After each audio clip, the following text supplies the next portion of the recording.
Kozhikode LDF ന്യൂനപക്ഷ ധ്രുവീകരണത്തിന് ശ്രമിക്കുകയാണെന്ന് UDF. ഒരു വിഭാഗത്തിന്റെ വോട്ട് ലക്ഷ്യമിട്ടുള്ള കുതന്ത്രമാണ് LDF നടപ്പിലാക്കുന്നതെന്ന് UDF സ്ഥാനാർത്ഥി MK രാഘവൻ ആരോപിച്ചു. തോൽവി ഭയന്നുള്ള വ്യാജ പ്രചാരണം എന്നായിരുന്നു LDF സ്ഥാനാർത്ഥി എളമരം കരീമിന്റെ മറുപടി.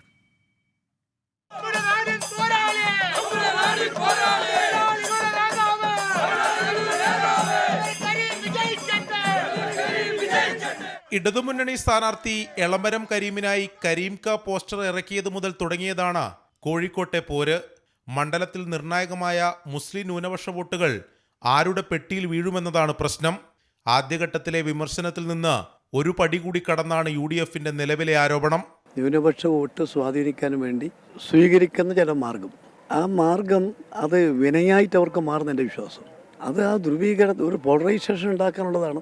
രാഷ്ട്രീയമായിട്ടുള്ള പോരാട്ടമാകാം, മറിച്ച് ഒരു വിഭാഗത്തിൻ്റെ വോട്ട് പിടിക്കാൻ ആവശ്യമായിട്ടുള്ള കുതന്ത്രമായി പോയാൽ അത് തിരിച്ചടി മാത്രമേ ഉണ്ടാവൂ. ആരോപണത്തിൽ LDF സ്ഥാനാർത്ഥി എളമരം കരീമിന്റെ മറുപടി ഇങ്ങനെ: അത് അദ്ദേഹത്തിൻ്റെ പരിഭ്രാന്തിയിൽ നിന്ന് ഉടലെടുക്കുന്ന ഒരു അബദ്ധ പ്രസ്താവനയാണ്. അങ്ങനെ പ്രത്യേക ഒരു മേഖല തിരിച്ചൊന്നും ഞങ്ങൾ പ്രചരണം നടത്തുന്നില്ല. ഞങ്ങൾ ഏതെങ്കിലും ഒരു പ്രത്യേക മതവിഭാഗത്തിൻ്റെ വോട്ടിന് വേണ്ടി ഏതെങ്കിലും വില കുറഞ്ഞ രാഷ്ട്രീയ പ്രചരണം നടത്തുന്നവരല്ല. എല്ലാ മനുഷ്യരുടെയും പ്രശ്നങ്ങളാണ് ഞങ്ങൾ ഉയർത്തുന്നത്.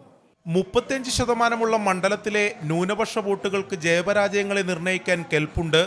അതിനാൽ ന്യൂനപക്ഷ വോട്ട് ബാങ്കിനെ ചൊല്ലിയുള്ള മുന്നണികളുടെ ആരോപണ പ്രത്യാരോപണങ്ങൾ തുടരാനാണ് സാധ്യത.